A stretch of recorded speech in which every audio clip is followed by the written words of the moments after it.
একা হয়ে যাও নিঃসঙ্গ বৃক্ষের মতো, ঠিক দুঃখমগ্ন অসহায় কয়েদির মতো, নির্জন নদীর মতো।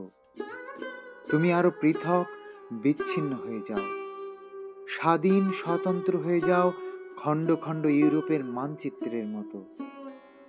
একা হয়ে যাও সব সঙ্গ থেকে, উন্মাদনা থেকে, আকাশের সর্বশেষ উদাস পাখির মতো, নির্জন নিস্তব্ধ মৌন পাহাড়ের মতো। একা হয়ে যাও, এত দূরে যাও যাতে কারো ডাক না পৌঁছে সেখানে, অথবা তোমার ডাক কেউ শুনতে না পায় কখনো। সেই জনশূন্য নিঃশব্দ দ্বীপের মতো, নিজের ছায়ার মতো, পদচিহ্নের মতো, শূন্যতার মতো একা হয়ে যাও। একা হয়ে যাও এই দীর্ঘশ্বাসের মতো, একা হয়ে যাও।